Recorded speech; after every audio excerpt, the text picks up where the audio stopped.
जशी एक आवड आहे आपल्याला रोज वर्कआउट करायची, तशीच एक आवड आपल्याला सायकलिंग करायची, ट्रेकिंग करायची, महाराजांचे गड किल्ले फिरायची आणि निसर्गरम्य वातावरणात जाऊन निसर्गाचा आनंद घ्यायची. तर जय शिवराय भावांनो, काल आपला प्लॅन ठरला होता की सायकलिंग करत सिंहगडाला जायचं. तर त्या प्लॅननुसार आपण सकाळी सकाळी उठलो, फ्रेश वगैरे झालो आणि आपले हातरी घेऊन जय शिवरायच्या घोषणा देऊन मार्गाकडे प्रस्थान केले. शिवाजी महाराज की जय. गणपती बाप्पा मोरया. मंगलमूर्ती मोरया. सायकलीला रॉकेट लावल्यासारखं सायकल सनसन सनसन पळवली आणि खडकवासला डॅमपाशी जाऊन पोहोचलो. खडकवासला डॅमपाशी थोडंसं थांबून निसर्गरम्य वातावरणाचा आनंद घेतला. तोपर्यंत आपल्या हृदय भावानी इकडे यांचा फोटोशूट चाललेला. खडकवासला डॅमपाशी फोटोशूट करून झाल्यानंतर सायकलीला 120 ची स्पीड दिली आणि डायरेक्ट पोहोचलो आपण सिंहगडाच्या पायथ्याशी डोंजे गावात. डोंजे गावापासून आपला 9 किलोमीटरचा.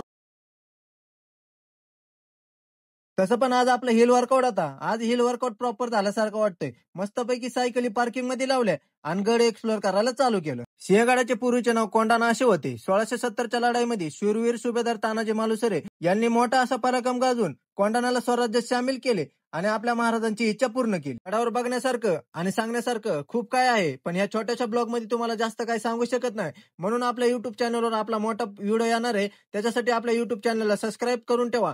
सगळं गड बघून झाल्याच्या नंतर मस्तपैकी घरी जाताना भेळची सोय लावली. भेळ वगैरे खाऊन झाल्याच्या नंतर निवांतपणे घरी गेलो. आजच्या व्हिडिओला देऊ आपण इथंच विराम.